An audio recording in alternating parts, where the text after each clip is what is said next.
और एक interesting stock discussion sir आपके साथ आज करना है। जिंदल फोटो और जिंदल पॉली इन्वेस्टमेंट, इस पर कुछ समय पहले हमने एक्सक्लूसिव रिसर्च दी थी। इनका जो थर्मल पावर प्लांट है वहां पर हमने कहा था कि बहुत बड़ी वैल्यू है जिसको कंपनी और बाजार ठीक से वैल्यू नहीं कर पा रहे हैं, और जो इनका डीलिस्टिंग इंडिकेटिव प्राइस आया है वो भी ये वैल्यू को नहीं कैप्चर कर रहा है। इस पर कल कुछ सफाई आई है, कंपनी कह रही है हमारी रिसर्च के साथ वो नेसेसरली सब चीजों पर अग्री नहीं कर रहे हैं, एंड मोर इंपॉर्टेंटली प्राइस पर भी उन्होंने कुछ बदलाव नहीं कराए। कैसे देखें सर इस डेवलपमेंट को? कंपनी ने अपने दोनों ही जिंदल फोटो और जिंदल पॉली इन्वेस्टमेंट दोनों ने कल देर शाम स्टॉक एक्सचेंजेस को अपने नोटिस भेजे और उन्होंने कहा कि किसी मीडिया चैनल में रिसर्च की गई थी जिसके हिसाब से उन्होंने बताया कि हमारी जो प्राइस है वो ज़्यादा है। हम ये मानते हैं कि वो फैक्चुअली करेक्ट नहीं है और हमारा कोई इंटेंशन, शब्द देखिएगा इंटेंशन, हमारा कोई इरादा नहीं है इंडिकेटिव प्राइस बढ़ाने का। ठीक बात है, नहीं हो सकता है। पहली चीज़, हम कभी ये दावा नहीं करते कि हमारी 100% सही होगी, मैं पहले कह दूं, लेकिन इस केस में कोई सोर्स बेस हमने स्टोरी नहीं की है कि कहीं हमने किसी से सुना हो, ये किया हो। हमने फैक्ट बेस्ड स्टोरी की है। ये रिसर्च है, नहीं कि सोर्स बेस्ड स्टोरी, दोनों में बड़ा फर्क होता है, समझिएगा। और ये जो रिसर्च के बेस पे जो स्टोरी है उसमें जो कुछ भी डेटा पब्लिश्ड है, पब्लिक डोमेन में है, कंपनी की एनुअल रिपोर्ट में है, कंपनी की एक्सचेंजेस की फाइलिंग में है, सारे डेटा वहीं से उठाए हुए हैं। फिर भी हो सकता है हमारी समझ में गलती हो कि भाई हमने कम या ज्यादा लिए हों, वैल्यूएशन हमने जो प्लांट का गिना हो कम ज्यादा गिना हो, संभव है, पॉसिबल है, इसमें कोई डाउट नहीं।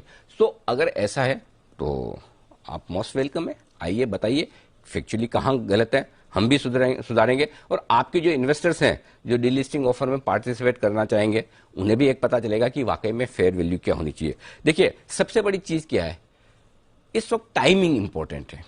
क्यों प्रमोटर डीलिस्टिंग ऑफर लेकर आ रहे हैं, और वो भी तब जब उनका डेट रिजोल्यूशन हुआ है और उन्होंने स्विस चैलेंज मेथड के तहत वापस अपना प्लांट ले लिया है, जो कि पिछले साल ही मई जून में हुआ है, राइट। सो उसके तुरंत बाद जब आप डीलिस्टिंग ऑफर लेकर आते हैं तो उस पर सवाल तो उठते हैं कि इसका मतलब, और एक चीज समझिए, कभी भी प्रमोटर डीलिस्टिंग तब करता है जब वाकई में उसको यह लगता है कि इस भाव में कंपनी के वैल्यूएशन से या शेयर आकर्षक दाम पर मिल रहे हैं और आगे चलते उसका अच्छा है। सबसे बढ़िया एग्जांपल आपके सामने वेदांता है। 87 रुपए में डीलिस्टिंग ऑफर, और आज देखिए सब डिविडेंड उसके बाद जो आए उसको मिलाकर देखे तो 450 रुपए पर ट्रेड कर रहा है, 4 से 5 गुना। ठीक है, सो सिंपल सी चीज है कि आपका टाइमिंग जो है वो थोड़ा शक पैदा करता है कि रिजोल्यूशन हो गया, सब कुछ हो गया, प्रोमोटर्स के पास वापस कंपनी आ गई, प्लांट आ गया, उसके बाद आप अगर कर रहे हैं तो इसका मतलब क्लियर कट है कि फ्यूचर आउटलुक बेहतर है। दूसरी चीज, जो कुछ पब्लिश डेटा से हमने लिया कि मुनाफा है, देखिए जैसे जिंदल पॉली इन्वेस्टमेंट के केस में 6 महीने के आंकड़े दिखा रहे, रेवेन्यू 481 करोड़, मुनाफा 641 करोड़ है। जिंदल फोटो के केस में मुनाफा 6 महीने का 546 करोड़ दिखा रहा है। अगर इन आंकड़ों में कोई एडजस्टमेंट है, हम मुनाफा देख रहे हैं, मार्केट कैप 300 करोड़, मुनाफा 550 करोड़ एक क्वार्टर का, और वो भी तब जब आपका प्लांट फुल कैपेसिटी पर चल रहा है, जो कि वो नेशनल पावर का जो पोर्टल है उस पर साफ आप भी जाकर देख सकते हैं। तो अगर ऐसी सिचुएशन में आपका मुनाफा है, अगर इस मुनाफे में कुछ एडजस्टमेंट है तो हमें पता नहीं, क्योंकि मैंने सारी छान के देखा है हमारी टीम ने, कहीं उसमें कोई एडजस्टमेंट नहीं दिख रहा। अगर एडजस्टमेंट है तो कंपनी बताए। मेरा पॉइंट सिंपल है कि इंडिकेटिव प्राइस कभी भी डीलिस्टिंग प्राइस का एक खाली इंडिकेशन है, वो फेयर वैल्यू नहीं है। फेयर वैल्यू क्या है, इसकी एक रिपोर्ट होनी चाहिए, और चाहे सेबी चाहे कंपनी खुद एक इंडिपेंडेंट वैल्यूअर से फेयर वैल्यू निकाले, उनकी कंपनी की एसेट्स की कितनी बनती है, और वो शेयर होल्डर्स के साथ शेयर करें। मैं तो ये भी नहीं कहता हमें बताइए, आप शेयर होल्डर्स को बताइए, एक्सचेंज पे फाइल कर लीजिए। एक्सचेंज पे शेयर होल्डर्स को बताने में ये होगा कि उनको डिसीजन लेने में आसानी होगी। एक्सचेंज को बताएंगे तो कोई प्रोस्पेक्टिव शेयर होल्डर है, फॉर एग्जाम्पल किसी को लगता है कि अगर फेयर वैल्यूएशन 1200 रुपए का नहीं है, 1000 का है या 500 का है, तो वो भी अपना मन बना सकता है कि मैं शेयर और खरीदूं या ना खरीदूं। सो फेयर वैल्यू की आप रिपोर्ट बनाइए, रखिए सबने सामने और सबको दीजिए। अब मेरे समझ के बाहर की बात यह है दीप कि अगर 1200 मेगावाट का पावर प्लांट इनकी कंपनी में है, और बॉक्स कंपनियां बनी हुई काफी, एक के नीचे एक कंपनियां, तो बहुत आसान काम नहीं है वैल्यूएशन निकालना। मेरे जैसे सीएसीएस को भी पसीना बहाना पड़ता है, तब जाके हम समझ पाते हैं। सो अगर 1200 मेगावाट के पावर प्लांट के लिए 300 करोड़ की दोनों कंपनियों का आप मिलाकर 600 करोड़ का इंडिकेटिव प्राइस का अगर आप ओपन ऑफर दे रहे हो, डीलिस्टिंग ऑफर दे रहे हो, तो आज 1200 मेगावाट का प्लांट 600 करोड़ रुपए में कैसे लग सकता है?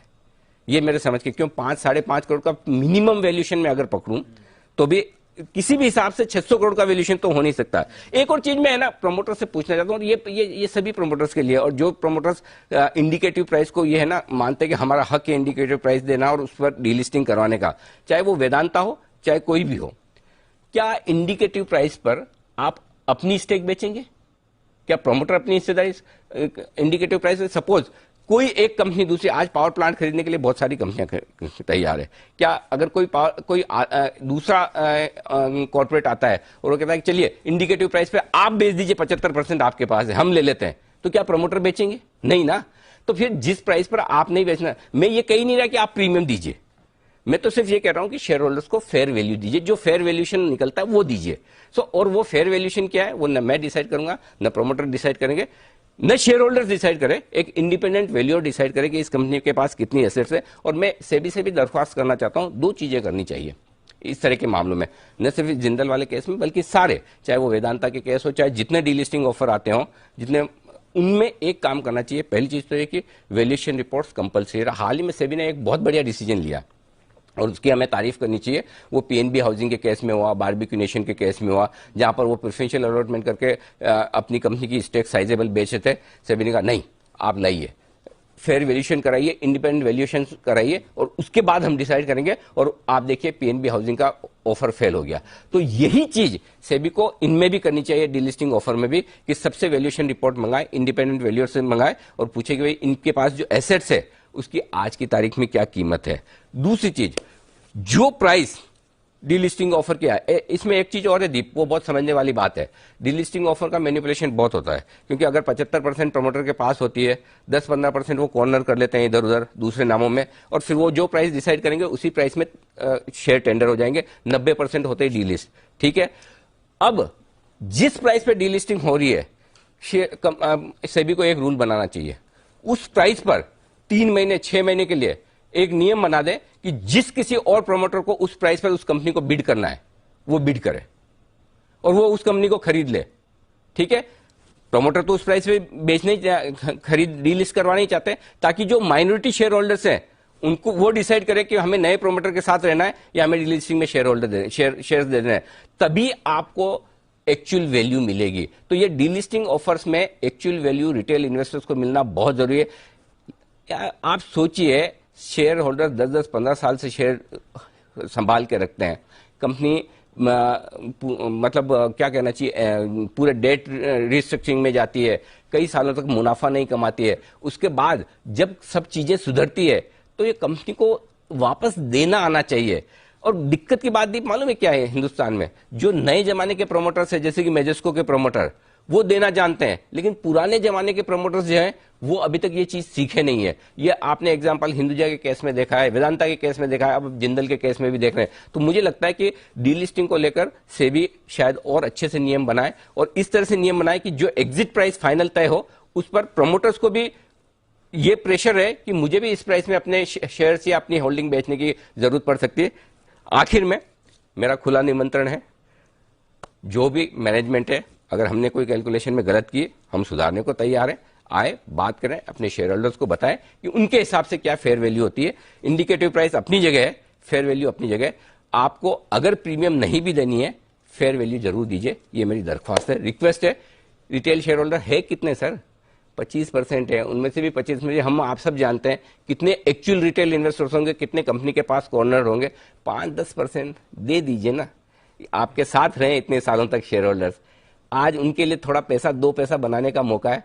दुआएं देंगे, खुश होंगे, अगली बार आप वेंचर करेंगे और आपके साथ आएंगे। Thank you very much.